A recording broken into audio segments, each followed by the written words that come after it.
So now is the time to move on to our first fireside chat, which is the rise of creator economy in India. Friends, you've heard creator economy of late. Well, it includes anyone who uses social media and platforms to monetize their families. Much of the growth in the creator economy is underpinned by the shift in the media consumption. Today, we have with us Mr. Ishan Jindal, who is the founder of Wobb, with us Mr. Kohli, who is the Senior Director, Franchisee PepsiCo. Also, he's a content creator to talk more on rise of creator economy in India. You may please start the discussion. All right. Hi, everyone. Just quickly start with the introduction. We are going to talk about the rise of creator economy in India, and we have Alok, who's the Senior Director, Franchisee at PepsiCo.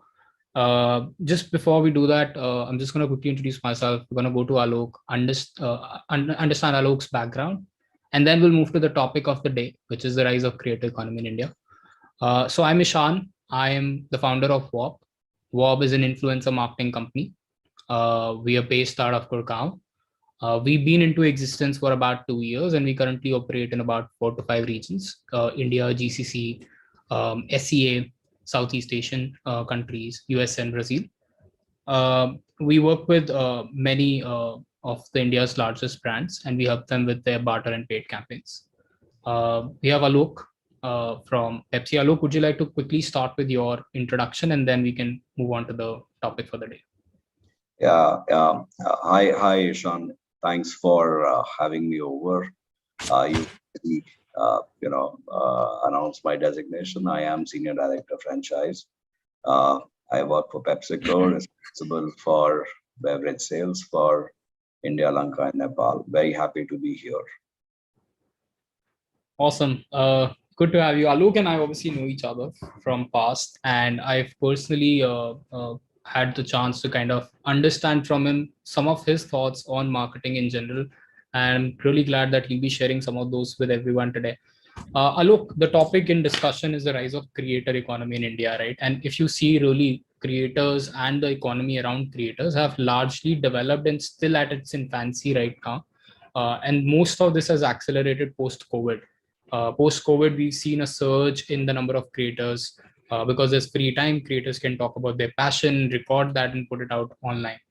We've also seen rising number of people using social media. This is perhaps due to the penetration of smartphones in India, and then followed by cheaper data, which means more people can access internet. And then finally, COVID accelerated all of this because people had more time to spend in their houses. So they were spending time on social media, looking at products, and doing online shopping for the first time, when actually brick and mortar kind of disappeared for a while. So all of this has given a huge rise in creators, and there are newer opportunities that are coming in on a daily basis around creators. And there's an economy that we are expecting around creators that would sort of show up. What do you think are the key enablers that are causing this rise, other than the ones that I've talked about?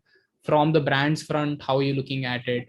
I want to understand, is it something that's, is it just like a one-off thing, or do you think that creators are actually driving meaningful value, or there are other key enablers that are going to make sure that the creator economy rises? And how do you foresee the rise in general? Great question, Ishan. Like I said, I think lots of enablers, almost came together to propel this. I think, if you view it from the view of a consumer, right, who's consuming that content, I think if you have an interest, you will find somebody speaking meaningfully about it. And what that really results is an amazing level of engagement between both the creator as well as the consumer. And that would enable, I think, almost countless, possibilities. And the possibilities would range from, a very basic, I like to view this content, and therefore I go ahead and, just follow the person, to really, to subscribing, to buying, those endorsements. I just think the entire ecosystem around this is becoming more and more powerful every day. And I just think this will just go further. Awesome. Perfect. So what I understand is you think that the key enabler, rather than obviously some of the facts that led this whole creator economy to start, it is a value that is inherently driven by creators today, which is the content that they're able to consume. There is a demand for that kind of content, and that is basically the key enabler in this whole economy. Interesting. So based on looking at that, Alok, where do you think is the opportunity really lie for creators or for brands, right? Like, where do you think is the exact opportunity that I can tap on as a creator to perhaps make some revenue, make some money? I know my followers like the content that they want to actually see product discovery related content. Do you see opportunities that will show up perhaps other than the core ones that we know, influencer marketing? And even within influencer marketing, what are your thoughts are in general around the opportunities for creators? So Ishan, I think when you look at it, let's say from a business standpoint, right, I think different businesses are using this entire ecosystem at different levels of the funnel, right?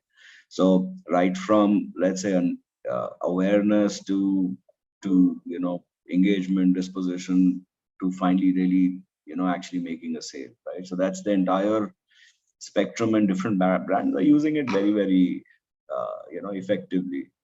I mean, PepsiCo had done a tie-up with Money Heist, and we'd taken out special cans.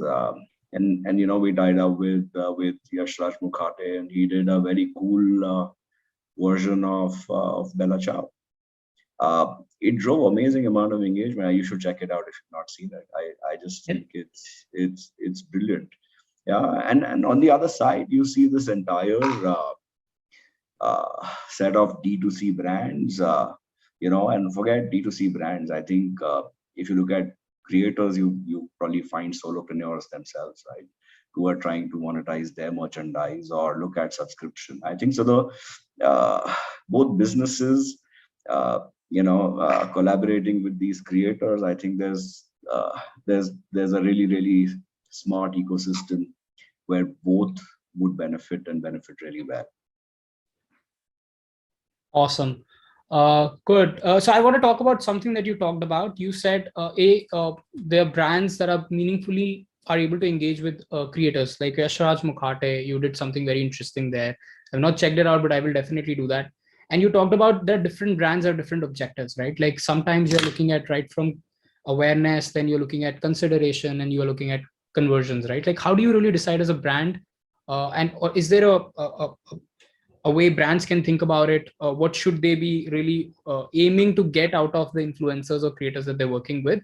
That's one of my questions. And I do want to talk about something very interesting that you talked about, which is influencers are becoming solopreneurs, like they're becoming entrepreneurs themselves, and there are newer opportunities there also.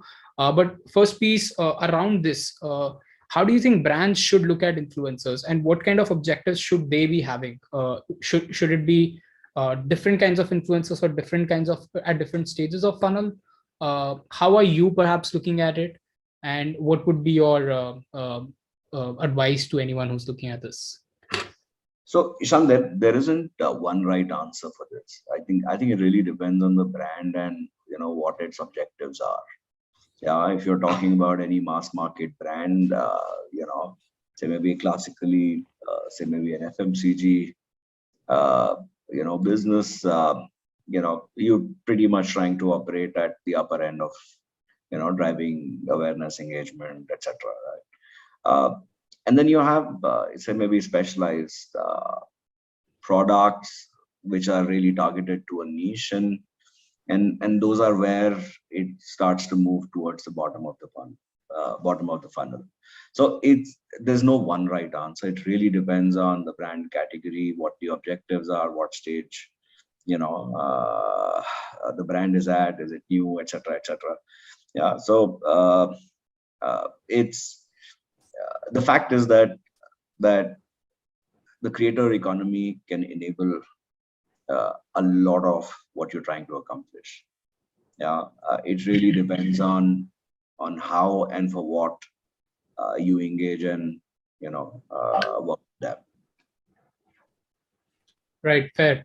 I mean, I would also like to add, because we've been working with so many brands, we've kind of done over 5,000 campaigns. And I think this is one of the questions I was excited to know your viewpoint. And also, some of the viewpoints that are shared are exactly what Alok said. So there's no one right answer to this. Perhaps different brands would have different objectives, and each of those objectives can kind of be fulfilled with influencers or with the kind of different variety of influencers that are present today. If you want to focus on awareness, you go with macro influencers, you focus slightly lifestyle. You want to go focus on sales, you hit the smaller influencer, maybe slightly one who has more influence, more engagement, and who specializes in that particular field. And I think what influencer marketing or creators have been able to do, like Alok said, if based on your objective, you could really hit the right set of creator base and achieve your goals. That was nice. Alok, also wanted to understand. To add to that, I think when you have influencer credibility, I think that's a significant driver, and it really cuts across between the size of influencer, be it a macro, or a nano. But when, say, a brand objective aligns with what the influencer and the influencers following is about, I think it's an extremely powerful collaboration. Right. Fair enough. So going back to, I think this helps us answer our question: what is really leading to the rise of creator economy? Other than the parameters that we talked about, other than the extrinsic external parameters, intrinsically creators are able to drive meaningful communication, meaningful messaging, and the fact that they're able to add a lot of credibility irrespective of the brand, right? It's an unknown brand, the creator talks about it, the followers start trusting it, right? So it does add a lot of credibility. It does give an opportunity for brands to kind of go out and target certain specific audience and followers. And that, I think, perhaps is one of the reasons what is leading to the rise of creator economy within the influencer marketing space. But I want to take a step back and talk about without influencer marketing, right? Like something outside influencer marketing, because we see on a daily basis there's so many opportunities that are being created for creators. We are hearing about NFTs. We're hearing about creators, like you rightly said, setting up their merchandise shops, right? They're setting up their own brands. There is different kinds of opportunities that have come up. What are your thoughts on that? Where do you see that going? What are the trends that you are seeing perhaps in the space today? Yeah, I think it's such an evolving space. I think you hear about or read about something new almost every other day. Yeah, I think influencers having storefronts and their own set of brands or products that they are either selling themselves or collaborating with other brands is not very far off. I mean, if without taking names, there is a influencer who speaks about diet and exercise that somebody follows, and and you come to trust, and if that person is selling something, then as a consumer you would obviously have that affinity. And if you I mean, the other day I was interacting with a group of college kids, and their engagement interaction with some of their influencers is mind-blowing. Just way deeper than what anyone can realize. I mean, it was almost like the conversation was almost like it was a one-to-one, like Alok knows Ishan, and Alok is speaking about Ishan in first person, and Ishan is an influencer that Alok has never met. So and I think this kind of engagement will translate into commerce sooner or rather than later, and I'm sure we're going to start to see some fairly big for lack of a better word, startups or businesses come out of this sooner rather than later. Right. Amazing. So largely, there's a huge engagement that creators are there's a huge, very strong connect that creators are able to develop with their audience. That engagement not only helps them sell products of brands and do the sponsorships, but we are now starting to look at creators monetizing their own set of audience, like you said, for their own Yeah. product, for their own brands. Recently, I think there's this company which is a YouTube channel, which perhaps is, I think, achieved a unicorn status, just selling content to their, just selling educational content to their own set of audience, right? Like now we are seeing creators creating that scale of businesses where they are kind of doing tens of millions of dollars of revenue, some even touching hundreds of millions of dollars of revenue. We've seen that outside India a lot, but we started seeing that now coming in India as well. So this is very interesting to see, and there are so many opportunities, like you rightly said, right? Like merchandises is one. You know, you don't really have to do merchandise. You can, if you're a fitness influencer, you can create your own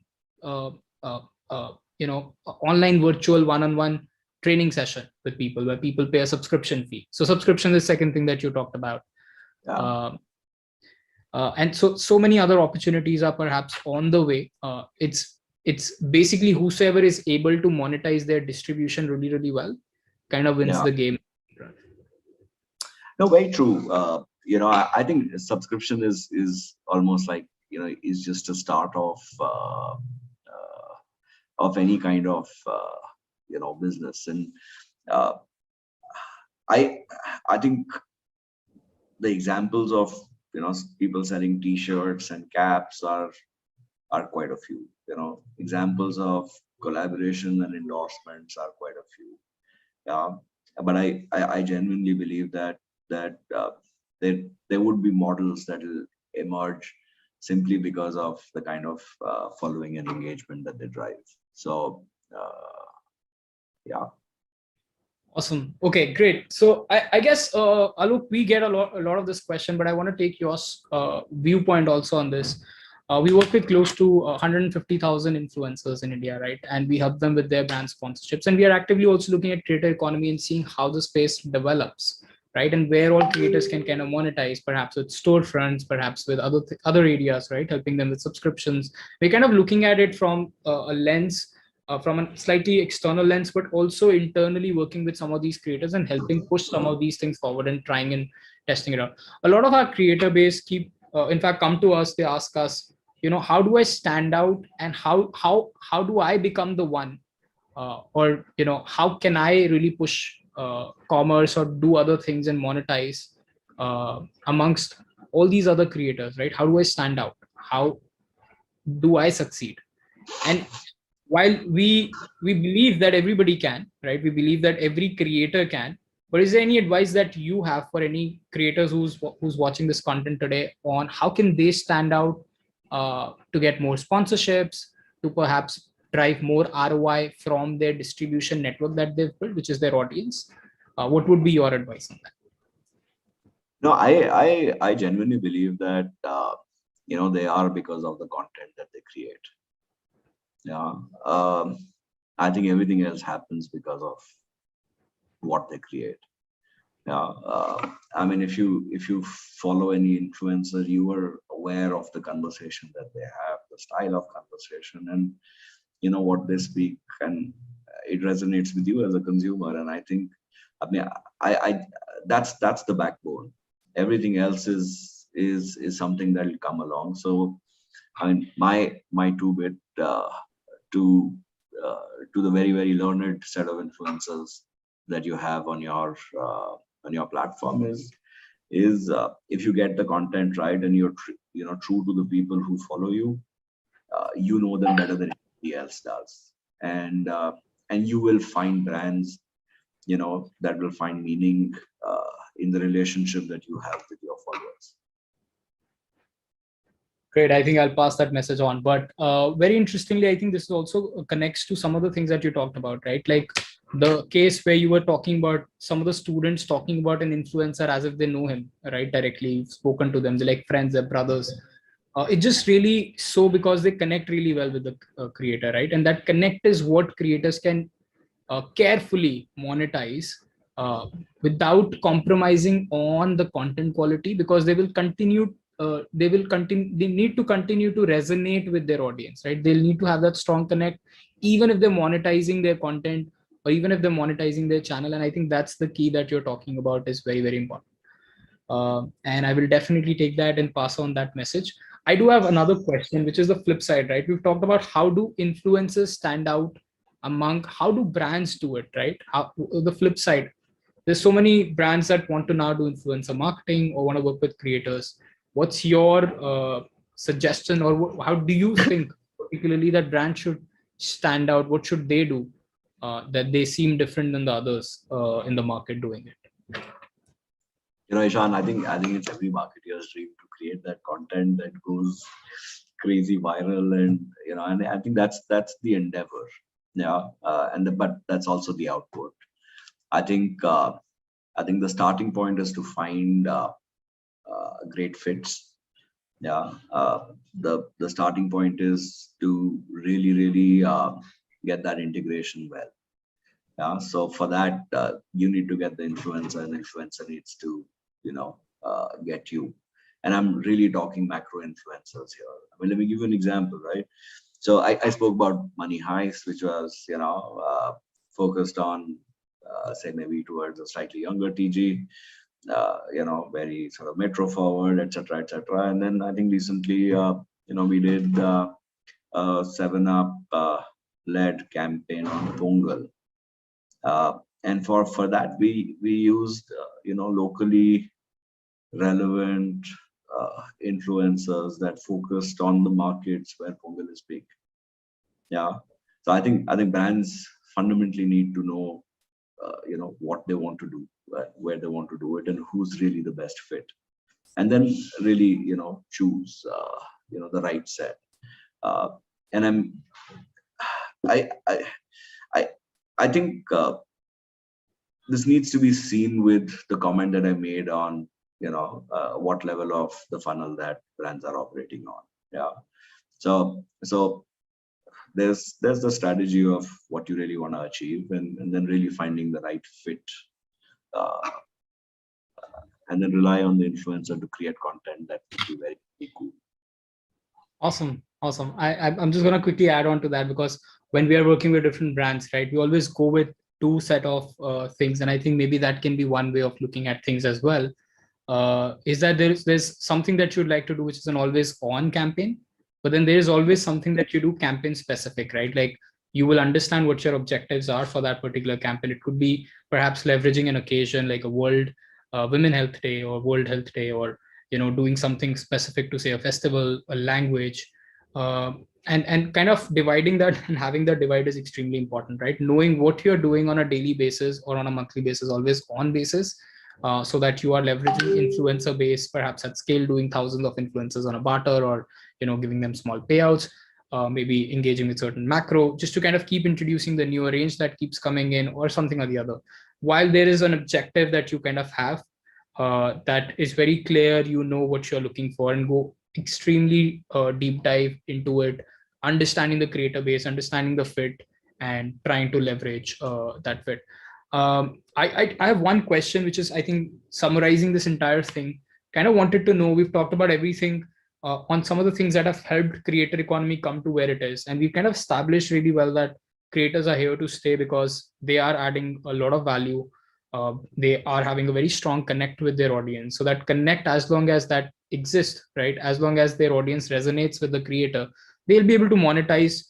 Brands will be able to monetize. But from here on, right, from now on to say next 5 years, what do you think would be some enablers that will ensure that the creator economy rises even faster? And what should be the things that we should be looking at, or brand should be on a lookout for, or creators should be on a lookout for, the critical thresholds that will really give a push to creator economy from here on? I think also, just to add to it, and what do you think would be the role of, now that's a little, because I wanted to ask you from the perspective of a marketer, I also wanted to understand, what do you think would be the role of platforms in that, right? Because we've kind of seen that shift happening where a lot of agencies are kind of folding into, platforms. People need it faster, people need more options. So I wanted to understand in the larger creator economy aspect, what do you think would be the role of platforms as well? And what would be the other key enablers? And do you even see platform to be one of the enablers, perhaps? I think Ishan, if you look at, let's say, the content creator ecosystem, right? I think a few years back there weren't as many tools available to them as there are today, and as it becomes bigger, I think the tools will become sharper, more astute, and enable even better quality content and its distribution. Yeah, uh, I think the it's here to stay as a mix, in any marketeer's, plan for the year. Yeah, and that attribution, monies is potentially bound to grow. Yeah, and as it grows, there's obviously uh, an intent. I mean, marketeers would at the end of the day look at ROI, right? I think that measurement, that output, and also I think getting much sharper and more astute in the choices that you make will play a significant role. Yeah, I know in one of our earlier conversations you spoke about micro influencers, you spoke about nano influencers, and I think they have a significant role, especially given the kind of engagement and credibility that they drive. So using them effectively is super important. And as the scale goes up, as the number of influencers, especially with the nano and the micro influencers, it's tough for any marketer to manage it and manage it effectively without these tools. So I think the creator ecosystem platforms, all have a role. Also, I think this is segmentation at its prime, right? I mean, if there's an interest of 100 people and there's somebody speaking to those 100 people, and that's the level of customization that can exist. So obviously there's there'll potentially be a bit of a rethink in terms of how do you speak with different people and in what voices and how. So uh,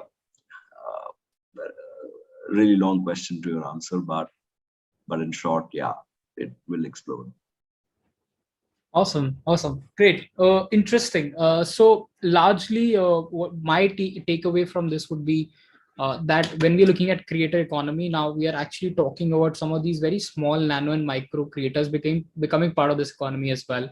And the reason for that, as I understand, is, and we've seen it internally, right? Like we've also been there where 2 years back when we kind of started it out, we were doing we're working with brands who are doing 20, 30 influencers every month, right? Now we are at the scale where we are able to engage because of these tools with 5,000 influencers in a week, right? Now, those creators were never part of this economy so much or so deeply integrated with the economy. And I think a large part of the push is going to happen in the nano and micro region as these creators become more accessible, these creators become more manageable, and the conversations become, or the tools make the conversations with these creators more personalized, right? And with ease. Because if you're not doing that, then you perhaps cannot achieve the scale which you can with one macro creator. To kind of subside for that, you will have to have 100 micro creators or nano creators speaking if you are replacing or you're not doing the macro one. And that's where the tools I think you mentioned would be a key enabler. And it need not be either or, right? It's more likely not a replacement, but actually a complement of So yeah, fair point. Awesome. This was great. Thanks, Alok, for your time. Really appreciate all the time you've spent in talking to us and helping us navigate through some of our questions that we had in creator economy. For all the creators who are listening to us, I think the key takeaway from our conversation with Alok is just make sure that the content that you're creating resonates with your audience, like have that strong connect. And there are opportunities that are coming. It's still evolving, the whole creator economy space, but we've already seen early level opportunities that are coming up, and there are more that will come up along the way.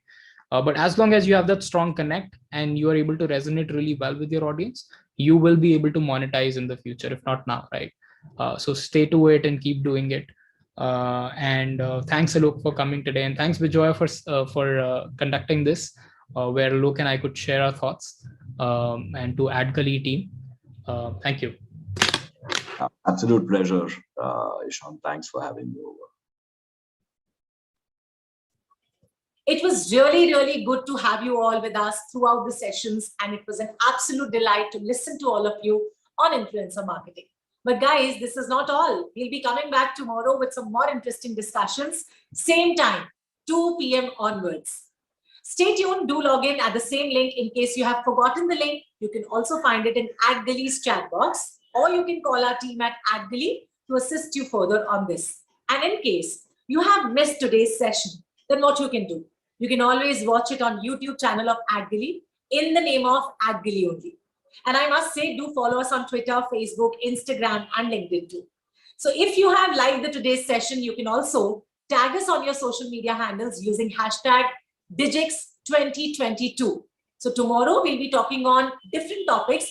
Firstly, we'll be talking on accelerating adoption on emerging channels, DOOH, connected TV, audio, the challenges and opportunities. Along with this, we'll be talking on AI performance marketing, along with it on connected TV, advertising, the do's, don'ts, and best practices. Apart from this, we'll talk on cookieless future is here and now, how geared the advertisers to adapt to it. Thank you so much, everyone, for joining in today and watching us in today's session. See you all tomorrow. Till then, you all take very good care of yourself. Namaskar.